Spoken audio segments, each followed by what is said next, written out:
It just took a murder attempt to do so, which is a lot less than it took Harry to get house unity. Not that he ever really did. There was no Slytherin representation after all. He didn't have any non-Gryffindor close friends either. The closest would have been Luna, and he didn't even meet her until 5th year. I am doing so much better than him.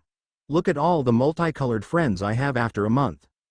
They end up taking shifts, like they can protect me from the nebulous someone who is trying to kill me.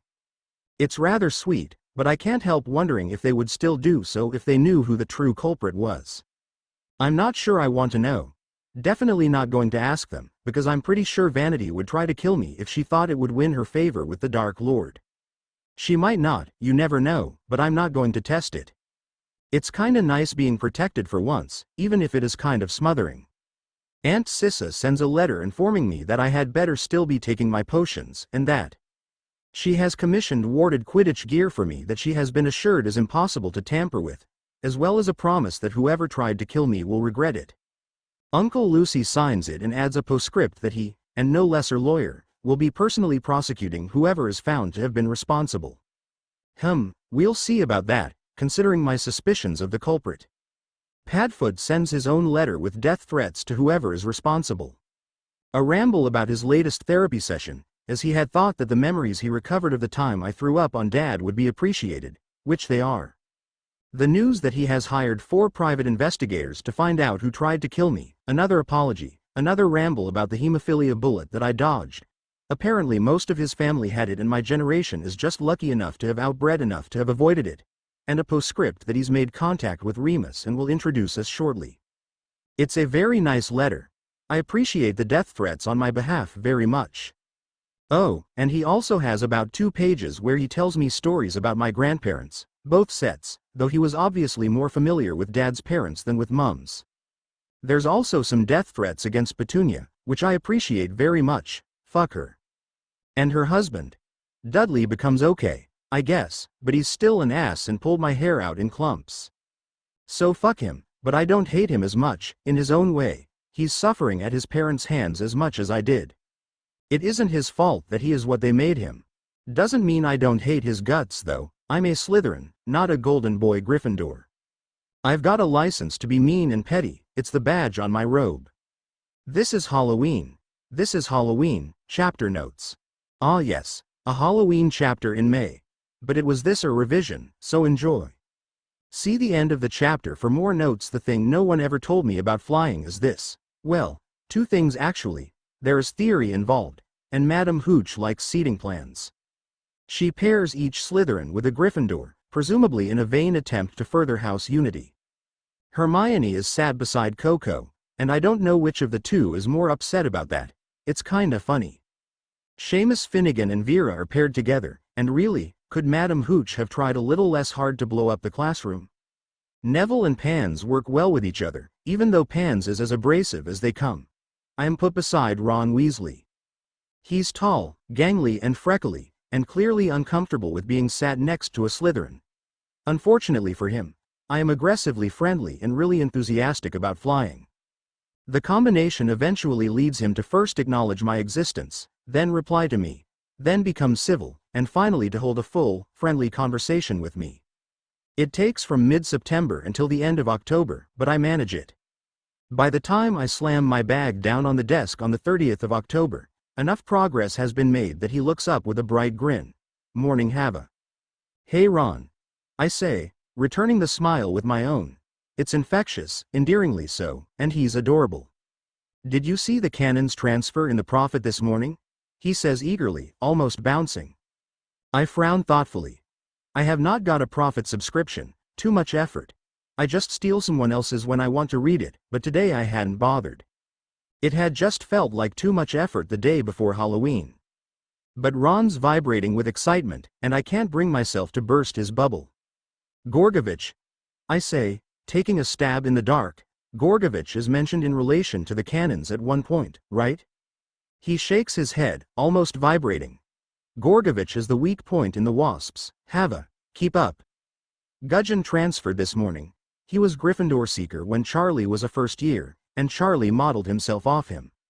Is Gudgeon good, then? Ron nods enthusiastically. and I mindlessly join him in celebrating the potential turn in fortune for his unfortunate team. Though, I'm not entirely convinced of that. I distinctly remember reading the canon's Harry Potter wiki at one point, and I remember an entry about Gudgeon, who had done so badly that the fans were threatening to turn him into a toad. Or something. It was over a decade ago that I read it.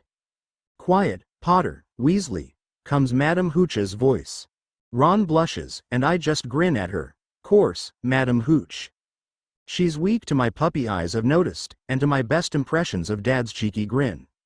A little bit of digging revealed that she was a Gryffindor chaser from 1971 to 1976, which meant that she was probably getting nostalgic flashbacks from when Dad was a snot-nosed fellow chaser. Or maybe just flashbacks. Anyway, the point is, she visibly softens, and turns to the board to begin the class without any further telling off. She has a history of point-taking. Ron grins and high-fives me under the table. Bloody brilliant.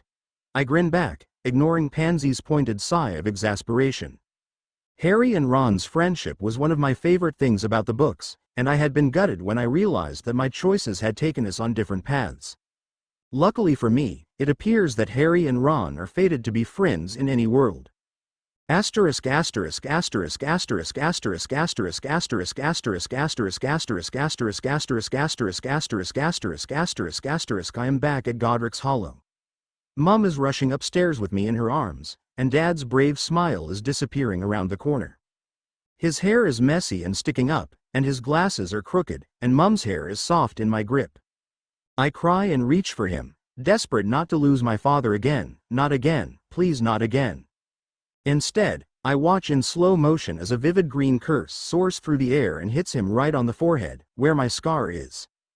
Dad collapses, and my scream is not that of an infant or a child, but of a woman with blonde ringlets and brown eyes. It is a woman who died 11 years ago, a woman who doesn't know James Potter, but Dad is dead, and she cannot stop screaming, reaching for him over Mum's shoulder, and she is running towards him. Surely she can stop it in time. His wand clatters limply to the floor from his suddenly slack fingers, and me who died, me from before Hava, is kneeling beside him, trying to wake him, do something, anything. But he still lies stiff on the floor, the light dying in his eyes, the warmth fleeing his inert shell. There isn't a mark on him, and I shake him, trying to shake him awake, but my foot goes through Dad's head instead, again and again and again, and I can't stop, because Dad shouldn't be here. Then Lily collapses before my cot, and Hava cries, a tiny tot with tears and snot pouring down her face, and that's me. But it isn't, because me with blonde hair, me who isn't Hava, is watching the movie in the cinema, and crying. Why am I crying? I don't know these people. They're just characters in a book in a movie. They're figments of my imagination. They aren't real. Mum's blood pools over the floor and reaches my feet, and it soaks my blonde ringlets, turning them crimson. I laugh, high and cold, and there is no air in my lungs, because I am crying, but I am laughing, and I can't do both. I am Voldemort. Voldemort is the shell of flesh around me, and me that died is gone, and Hava is crying in front of me, but he vanishes, and suddenly I am just a mewling, screaming wisp of a spirit, hovering over Lily Potter's dead body. She is sprawled over the floor, in a pool of red blood, and it is still leaking from her wrist, covering her in a shroud of vermilion, spreading to encompass the cot that baby Hava is in. I have no mouth, but I still manage to cry, and to beg her not to die, and to lift her and rock her body, and suddenly I am Severus Snape, and my mother's body twitches, and her eyes glow red. And she reaches into my mouth, Snape's mouth, and pulls out his heart, my heart. It is beating sluggishly, slowly, dripping red over the floor to mingle with the red still pouring from her wrist. Then her mouth opens, revealing rows and rows of rotting teeth, black and brown and decayed and all razor sharp, and she bites into it, blood spurting out around the teeth. Something else rips from my mouth, but this time it is a scream. I scream and scream and scream, and I wake myself up screaming. My throat is raw and rough with my screams. I come back to myself in fits and starts. First comes touch, the soft feeling of fabric clenched in my fists, the tickling of my fringe against my face. Then the thick, sour taste of sleep in my mouth.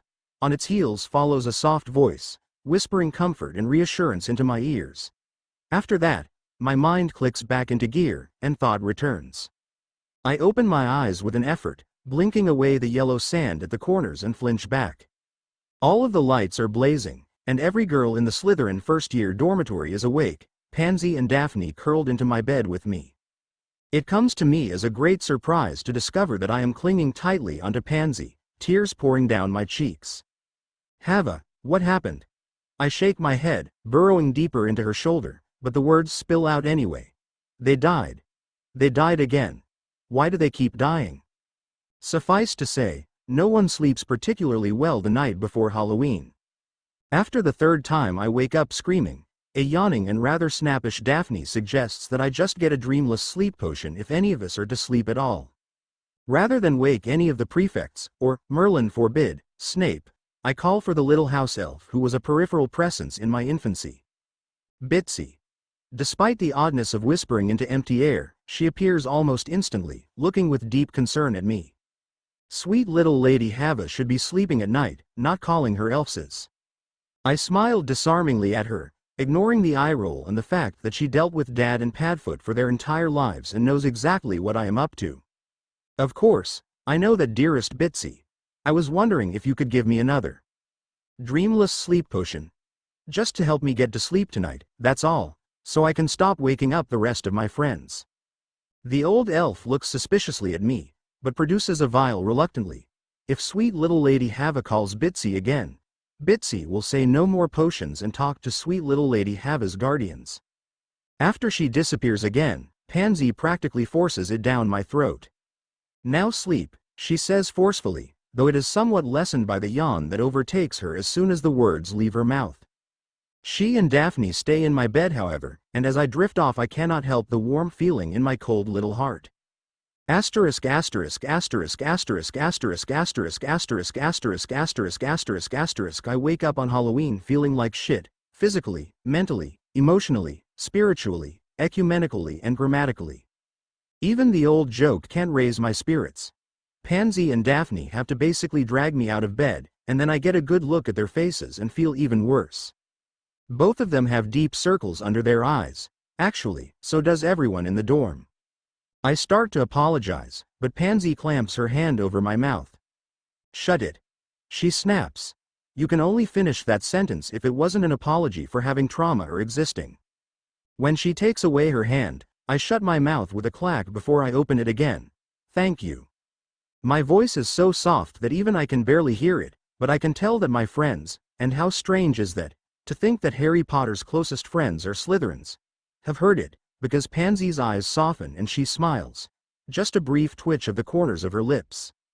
Then she sniffs, and manhandles me down onto the chair as she starts brushing my hair and Daphne rummages through my wardrobe for a clean set of robes. Just as my hair is brushed and braided into something that keeps it out of my face, I can't see, and can't be bothered to look, there is a knock on the door. Millicent, as the only one fully dressed, gets selected by the force of silent glare to be the one who answers it. Fuck. It's Snivelus. Potter's godfather has arrived to take her out of lessons for the day. He says, cold and disdainful. Please inform her, Miss Bulstrode. Ah. Fuck. Millicent shuts the door, and Daphne throws the school robes back into my closet before I can summon the energy to object.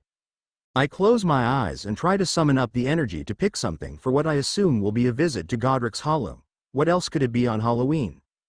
When I open them, however, it is to be greeted with the sight of Daphne standing before me, holding something that I can't quite identify beyond black. She and Pansy half wrestle it onto me, and I vaguely identify it as some sort of dress. I manage to make up my mind to do something nice for all the other girls, for putting up with me. Then I am dragged out by my two friends, and Snape raises one sardonic eyebrow. Miss Greengrass, Miss Parkinson, what do you think you are doing? Accompanying our friend. Daphne says bravely, but her bravery is not appreciated by Snape. Your friend, he says, the sneer almost inaudible to his credit, will have no need of you, Miss Greengrass. Or you, Miss Parkinson. I should turn my attention to preparing for my lessons, were I you. Even in my funk, I can feel them hesitating, so I squeeze their arms and let go. Thanks guys. Snape turns on his heel and walks away, and I follow him as quickly as I can. Which isn't much, considering I am exhausted and in a mood where I am struggling to think, let alone move. I follow him up to Dumblefuck's office, feeling doubly down. Of all days, today had to be the day that I have to interact with Snape outside of lessons, but it is what it is. I follow him through 300 million corridors, and then to the iconic Griffin statue, blood pops, and through the door. Inside the office, my eyes are drawn unerringly to the walking fashion disaster that is Albus Percival Wulfric Brian Dumbledore, today wearing a black robe covered in eye-watering orange and purple depictions of witches, brooms, cats, cauldrons and other stereotypical Halloween-type imagery. Yikes. The second thing that I see is a head of dark curls and familiar gray eyes. Within moments, I am across the room and have flung myself into my godfather's arms. "I've got permission from Sissa and Dumbledore to take you out of school today, pup," he says gently. "We can go to Godric's Hollow, if you want, or we can just go away from everything for a bit. What do you want?" I hesitate for a moment. Godric's Hollow. I never got to say goodbye to my parents. It would be nice to have that. Padfoot nods, and then gestures to the flow. "Malfoy Manor first, pup.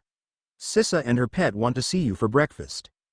So we flow to Malfoy Manor, and I tumble out into Aunt Sissa's arms. The scent of ice and mountains and snowdrops surrounds me, cool and sweet and clear. I curl into her and cling like the monkey I should have been, if the world were just. She hugs me back, whispering comforting nothings into my hair, reassurances, death threats to whoever tried to kill me, why no, that kind of thing. It's nice to have that.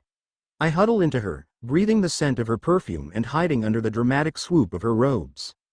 If I close my eyes, I can pretend that I am hidden away from the world, and nothing can touch me. That is an illusion that I lost before my second life began, but it is nice to pretend. Aunt Sissa is my aunt, not my mother, but she is the closest thing that I have to one. It's rather a sad state of affairs that my father's cousin who joined Wizard Hitler's death cult, and with whom I have stayed for about a month, is the only woman who has cared for me since 1981. Well, her and McGonagall, but McGonagall gives more grandma vibes. When I eventually emerge from my refuge, it is to an awkward Uncle Lucy, who puts both of his hands on my shoulders in a sort of semi-hug, and congratulates me on making the Slytherin Quidditch team. I appreciate that he doesn't mention the less serious things, although I do not appreciate his warning to stop irritating Professor Snape, for the sake of my own continued well-being. I can look after my own well-being perfectly well, fuck you Uncle Lucy. If I want to make Snivellus' life miserable, I think I'm allowed to. At least I'm not a grown-ass professor bullying a bunch of 11-year-olds. Although, I probably should hold off on the pissing him off. He does save canon, Harry's life a bunch of times. I don't want to lose that particular safety net, also now I feel kind of guilty. I half-heartedly promised to stop initiating clashes with my head of house, and I can tell all three of the adults in the room spot the loopholes. They don't say anything though, and we all go through to breakfast in the conservatory. The moment we walk in, I spot a familiar, slightly ragged, very tired figure. He turns, looking very awkward indeed, and waves even more awkwardly. "Hello, Hava," he says hesitantly and with great reticence, "I don't know if you remember me." At that point I cut him off by shrieking and flinging myself at him like I'm a bowling ball and he's the pins. "Moony," I whisper, and do my level best to strangle him with my skinny little pathetic noodle arms. "Moony, I missed you." I can almost feel Uncle Lucius' desire to pull me away from the werewolf, and Aunt Sissa's very polite disgust, but hey. They took me in. They can deal. Also it's really funny that they're having breakfast with a werewolf. I'm not sure why, 'cause they canonically had Greyback in the manor, but they are clearly only putting up with him for me and Padfoot. Maybe I should take slightly less evil joy in their discomfort, but it is a product of bigotry and I'm trying to make them be nicer people. It's good for them, also, I appreciate them doing this for Padfoot and it's just funny. Asterisk asterisk asterisk asterisk asterisk asterisk asterisk asterisk asterisk asterisk asterisk asterisk asterisk asterisk asterisk asterisk asterisk Godric's Hollow as much as I faintly remember it. The quintessential small English countryside village. The kind that show up on postcards and chocolate boxes. I have faint memories of walks through it, though of course almost the entirety of the first year of my life was spent in the little cottage and protected under the Fidelius. Walks were rare, brief, and full of watchful vigilance, but treasured they happened enough that I retain a vague memory of the village. It is much the same as it was, sleepy and quiet. But in the square, just as it was in the books, there is a war memorial. As Padfoot, Moony and I walk towards it, it transforms. Now, it holds a man with messy hair and glasses, a woman with long hair and a brilliant smile, and a little baby with the same smile as the woman. Dad, Mum and me. I drift closer, almost spellbound. Is this what the wizarding world think of when they imagine the Potters? A happy little family, frozen in a single moment, simultaneously revered for their sacrifice and immortalized as if that sacrifice had never happened. Is this what I could have had? I had it once, and oh, how different everything would have been if I had kept it. As I come closer, the illusion fades away. The sculpture has clearly been made with skill, but skill can only capture so much.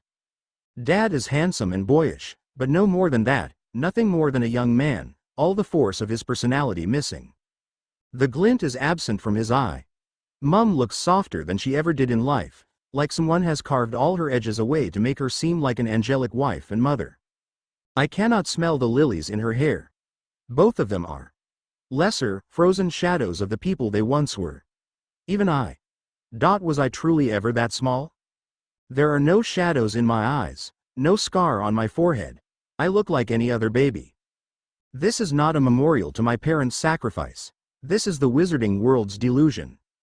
It is them pretending that everything is fine. Pup? Padfoot's soft voice is accompanied by an equally gentle hand on my shoulder. We don't have to stay, if you don't want to. For a moment, I am startled. I forgot that he was there. Then reality reasserts itself. This is difficult for him and Moony too, but they are doing it for me.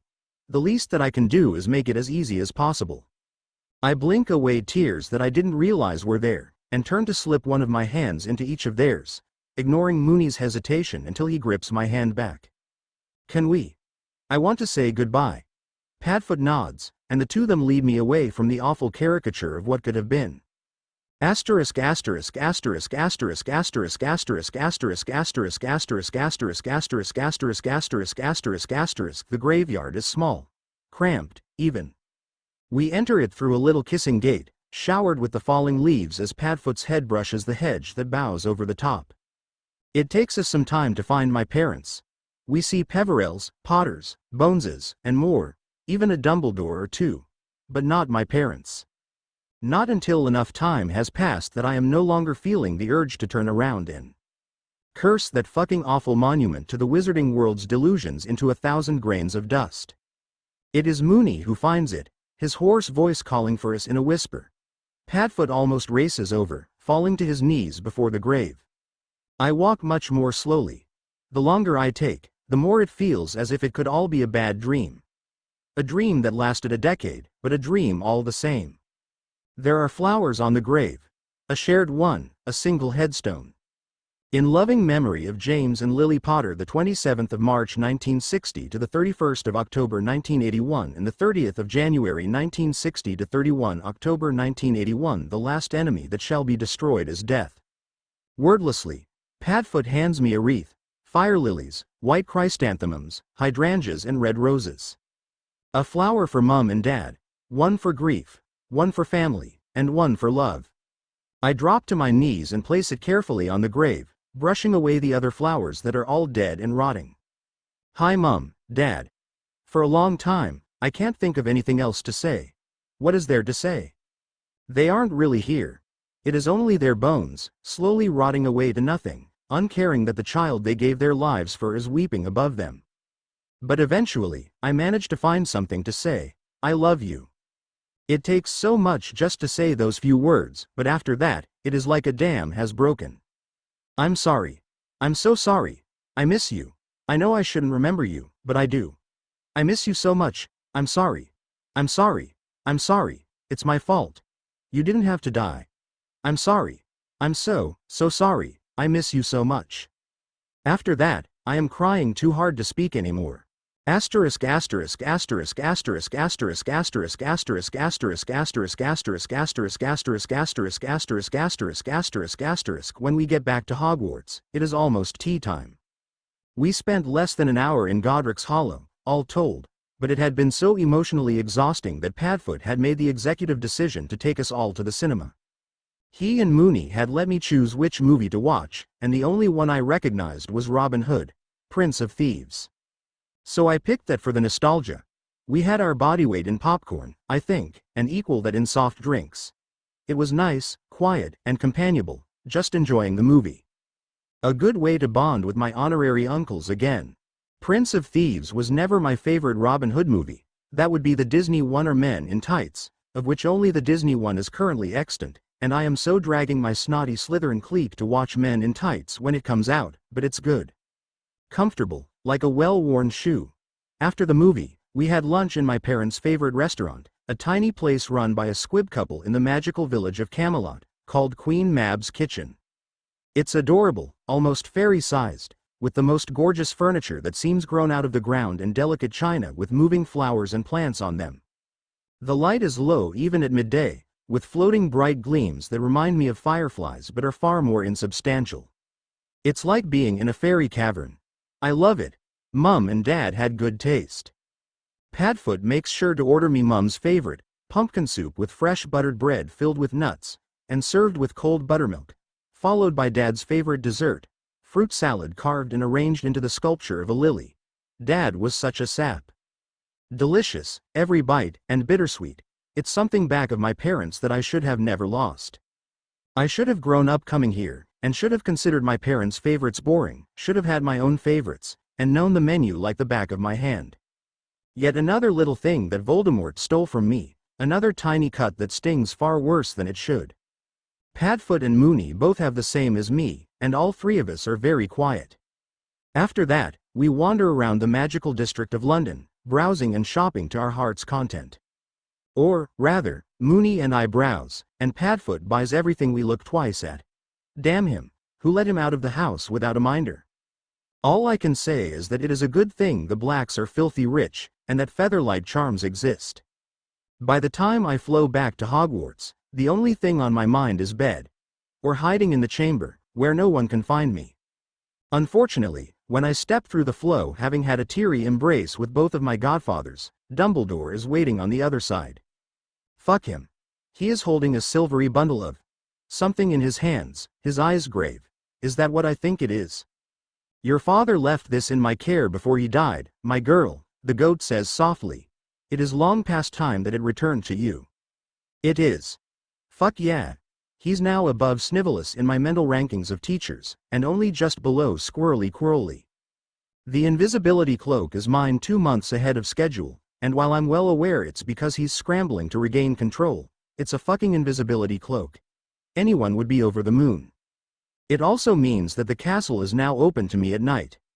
Asterisk asterisk asterisk asterisk asterisk asterisk asterisk asterisk asterisk asterisk asterisk asterisk. The only downside is that Dumbles makes me go to the feast.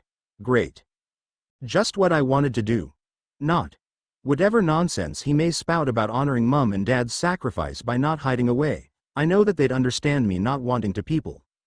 If I wanted to hide away in the chamber and tell Nagini and Lumi stories about my parents, you can be damn sure that Mum and Dad would have fought Dumbles to make sure that is what I could do.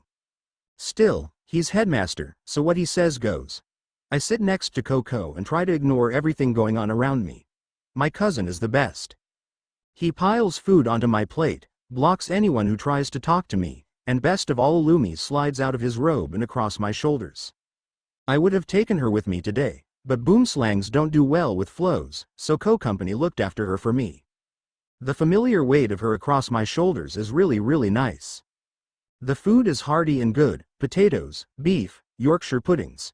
A simple, comforting roast like my first family, before I was Hava, used to have on Sunday evenings. Coco couldn't have known that, of course, but he still managed to pick out food that would cheer me up. What did I do to deserve such a great cousin? Just as everyone starts reaching for sweets, and I start to settle down, the doors bang open and in rushes Quirrell. Fuck. I had hoped I'd been able to avert this. As the hall erupts into chaos, I grab Coco's arm. Remember when I told you what I said to McGonagall about dreams? He is as white as a sheet and trembling, but he nods. Good. I had one that says we've got to take Ron Weasley and look for Hermione Granger. Now? My cousin's voice cracks a little, but I do him the kindness of ignoring it and nod. Enthusiastically. He takes a shuddering breath and then sighs. Well, Mum would kill me if I let you go off on your own. So off we go, weaving our way through the panicking students towards the distinctive bright red hair. The whole way, I am praying that our brief, tentative friendship forged over our enthusiasm for flying is enough to drag him with me. If it isn't, I bet the twins will. They keep popping up every now and then, trying to get me to tell them how I knew the password for the map. I haven't told them, of course. I'm planning to wait until I can get them into the same space as Padfoot and Mooney. But their interrogation sessions have also turned into chats and prank planning sessions, so I'd say we're good enough friends that they could come troll hunting. Look, I just feel like minimum one Weasley is necessary for this particular side quest. Chapter end notes. So this got, a bit unwieldy. I've split Halloween into 2 chapters, but it might take a hot second to get the next chapter up because I should be revising, I just CBA. Also, there are a bunch of comments that I need to reply to. Sorry about that, I promise I will get to them, and I will always reply to comments, it just may take a while. Sheer dumb luck. Chapter notes. See the end of the chapter for notes.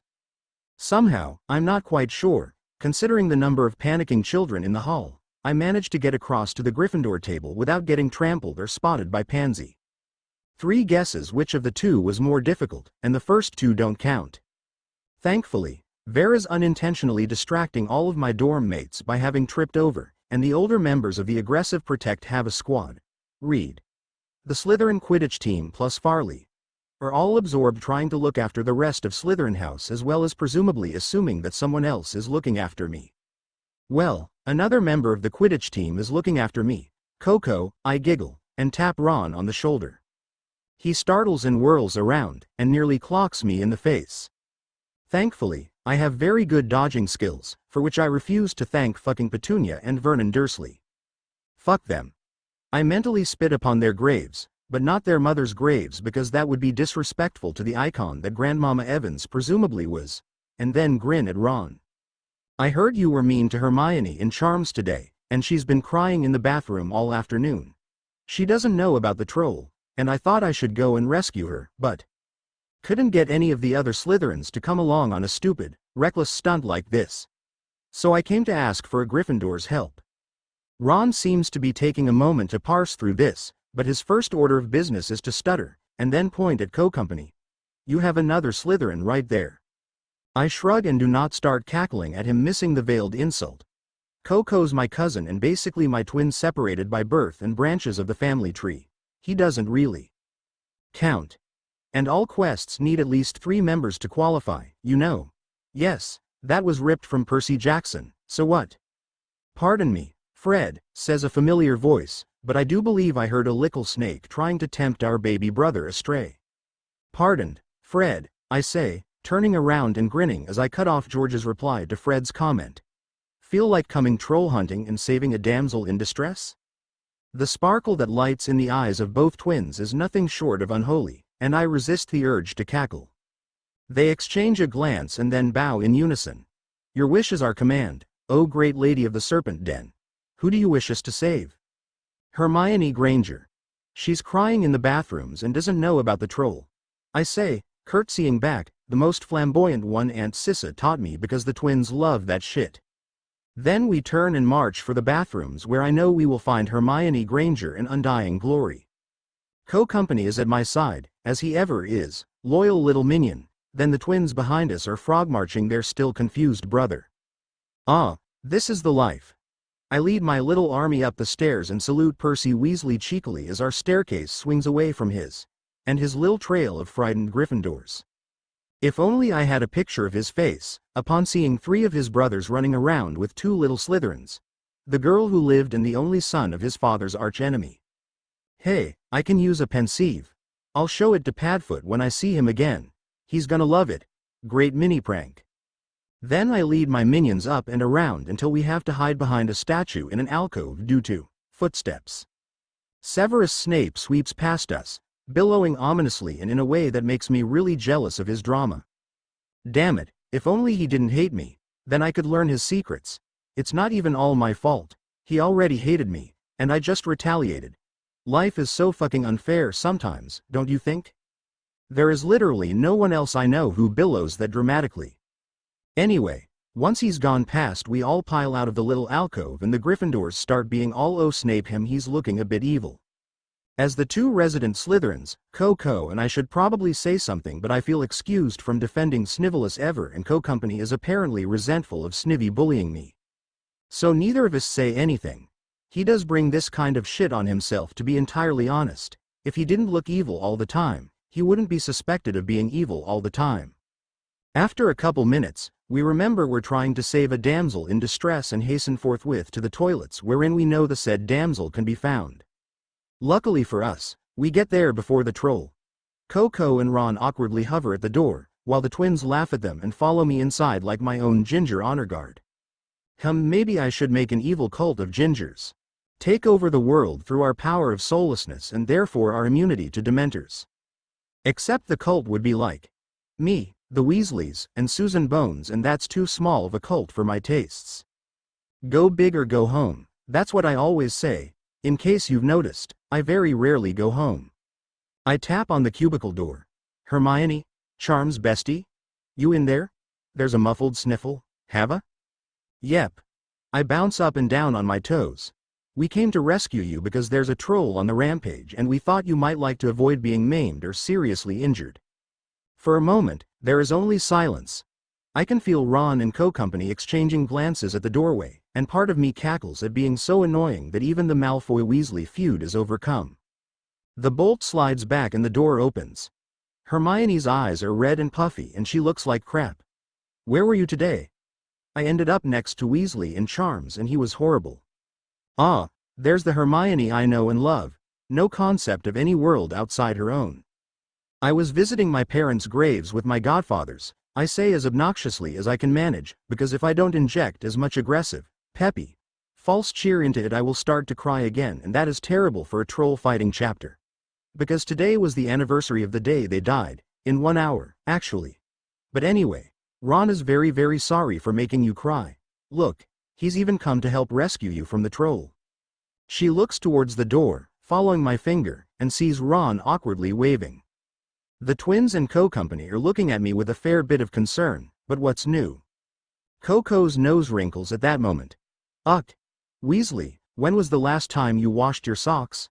I know you live in a hovel most of the time, but Hogwarts is a castle and there are standards." Fuck. Before Ron can retaliate, I leap forwards and drag both boys into the classroom by their collars. Only the element of surprise lets me do so, but it works. "It's not Ron's socks, you snob," I hiss. "It's the troll." Ron and Hermione pale, Co-Company looks annoyed, haha, he has reached the point of not caring, and the twins exchange gleeful glances. I find myself bouncing eagerly on my toes. Today has been absolutely shitty. Padfoot and Mooney did their best to make it less so, and I appreciate their efforts, but it is still the anniversary of the day that everything went to hell in a handbasket and I lost my parents. And got a bucketload of trauma on top of getting killed mid-pandemic and dumped as a baby in another universe. So the prospect of having something to take out all my pent-up, compartmentalized emotions on is quite nice. It does smell absolutely awful though. "Dearest darling Lumi," I whisper, careful not to attract the attention of any of the Gryffindors. This is not a conversation I want to have just yet. Thankfully, Co-Company distracts them with talk of what are we going to do, bless my cousin. I can see in his eyes that he isn't actually panicked, he's just growing into his gremlin-ing. "What is it?" Lumi hisses back warily. "When the big smelly troll comes into the bathroom, can you bite him for me? Pretty please?" Her head sways back and forth consideringly. "With venom?" "Yep." Lumi nods. "All right then. I haven't bitten anyone for ages." Is my snake a psychopath?" She listens to me, and is usually really good, she can do a bit of murder as a treat. At that moment the troll comes in.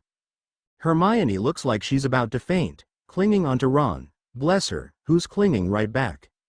The twins, however, are digging around in their pockets, and Co-Company has his wand out and his head is cocked in a way that I recognize from Aunt Sis's badass lessons. She called them self-defense lessons, but there were some pretty nasty curses in there, so I'm calling them badass lessons. Co-Company is definitely running through all the curses Aunt Sissa taught us, bless his evil little heart. Lumi, my beloved, streaks forward in a blur of bright green and latches onto the troll's ankle. It howls, and she lets go at once, hissing about how gross and disgusting the troll tastes. Oops. She'll be mad at me for ages now.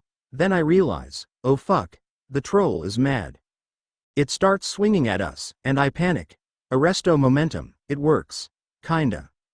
The club slows down enough for us to scatter, and it hits the cubicles instead. Even slowed down, there is enough force to absolutely destroy the cubicle Hermione is in. Fuck. This was a terrible idea. The twins start lobbing stuff that explodes, and Co-Company yells a few curses that sound suspiciously like the ones Aunt Sissa told us to keep for emergencies. The troll looks a bit woozy and a lot angry and also in a fair bit of pain. Hermione casts that spell for the bluebell flames, and honestly the sight of the troll panicking with its head wrapped in bright blue flames is quite funny. I cast a nasty little cutting curse Uncle Lucy taught me when he found me wandering around the manor after a nightmare. It opens a disgusting, already festering gash in the troll's neck, and I am quite proud of my handiwork. Then the club comes toward me and I have to dive out of the way, and by the time I'm back up everything's a mess. The twins and Co-Company are casting some curses I'm fairly sure are not in any textbook at all. Hermione's using spells from the first-year textbooks to surprising effect, and Ron is on the troll's back with his wand up its nose. Another unchangeable thing then. I scramble to my feet and decide, fuck it, it worked in one world, why not this? Wingardium Leviosa. The club floats up gracefully out of the troll's grasp, and then bashes it upside the head 2 or 3 times. Too much? Nah, it was kinda fun. The troll groans, sways, totters, and then falls with a resounding thud. For a moment, everyone just stands there, looking at the troll. It looks kinda sad, if I'm honest, covered in cuts and welts, the bite from Lumi already swelling up, Ron's wand sticking out of its nose. Maybe we went a bit hard. Ron drags himself up from where he landed, a little bit away from where the troll did, and tiptoes forward to pull his wand out of its nose. Gross. He says, looking at the unnameable substances covering the already old wand. I wrinkle my nose. Wipe it on the troll, not your robes. What? It was something that really bugged me in the movie. Ron obliges, muttering something about not needing another mother, and Hermione taps me on the shoulder. Hava? Yep. I say, popping the P, what do you want? She shrugs, awkwardly. Just, thank you. You didn't have to come for me, or try to befriend me or anything. Thank you. I grab her and pull her down into a hug. I need hugs after today. Don't worry about it. I do it for any of my friends. Sounding very Hufflepuff there, VV. My cousin says, but I am very proud of him. He's barely sneering at the Weasleys and Hermione. Character growth. I pull away from Hermione, who's looking dumbstruck at the idea that anyone at all considers her a friend. All right, we should probably leave before, too late. Fred cuts himself off with a sigh as the sound of running feet becomes audible. I sigh too, and let Lumi slither up my arm to settle around my neck as she usually does. McGonagall, Snivelus and Quirrell run in, looking like the hounds of hell are behind them. Quirrell, fuck him, lets out a little shriek at the sight of the troll, and I cannot help my snicker. Great disguise, but also what a useless teacher. Snape looks instantly at me like, you little shit, I know this is all you're doing, and, to be fair it is, but fuck him. McGonagall takes one look around her and draws herself up in outraged horror. Just what do you 6 have to say for yourselves? I step forward before anyone else can, blessing my disheveled appearance. It was my fault, Professor. I say meekly, looking up at her with my big mismatched eyes. And sniffling a little. I heard Hermione was crying in the toilets, and I was so scared the troll would hurt her. I couldn't lose anyone else on Halloween, and I didn't think. I'm sorry. Coco, bless him, chooses that moment to come and fold me into a hug, glaring at Professor Snape, and I turn my face into his shoulder. My own are trembling slightly, I know, because this was a heck of an emotional day and I am so fucking tired. I just want to lie in bed and cry until I have no tears left. McGonagall and Snape and Quirrell are all silent for a moment, and then McGonagall sniffs loudly. When she speaks again, her voice is a little choked. I quite understand, Miss Potter. But this cannot happen again. Do you hear me? In such a situation, I expect you to inform a teacher in the future. Now, 50 points, I think, to each of you, for sheer, dumb luck. I peek at her, and see her eyes shimmering a little. I may have triggered her own Lily and James trauma by invoking mine. Oops. Sorry. Then I do the maths: 2 Slytherins 100 points, 4 Gryffindors 200 points. Fuck. Okay. I am never taking any Gryffindors on any adventures again. Slytherins all the way. I want to win the House Cup or die trying. Snape sneers audibly. Fuck him. I peek at him and hide a grin to notice that he too looks shaken. I feel no sympathy for poking his Lily trauma, the fucker. And yet they still broke several school rules, and needlessly endangered themselves. Miss Potter cannot be allowed to get away with whatever she pleases due to events that took place 10 years ago. Fucker. I glare at him, but he ignores me. Detention for all of you, tomorrow and Saturday, I think. For empty-headed idiocy. Yeah, definitely fuck him. And 25 points each from the elder Messrs. Weasley, for not setting a better example to younger students. Double fuck him, but at least Gryffindor only has 50 points more than us from this adventure.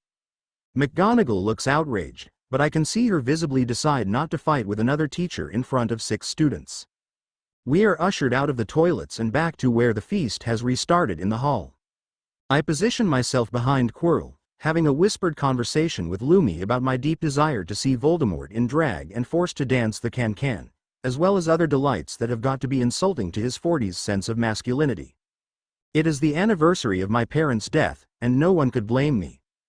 The occasional twitch and hiss from the turban is deliciously satisfying to my vengeful little soul, and thankfully the Gryffindors are aware enough of my issues with the evening that they walk ahead with McGonagall and leave me to walk with my bestie cousin, who is basically my twin at this point.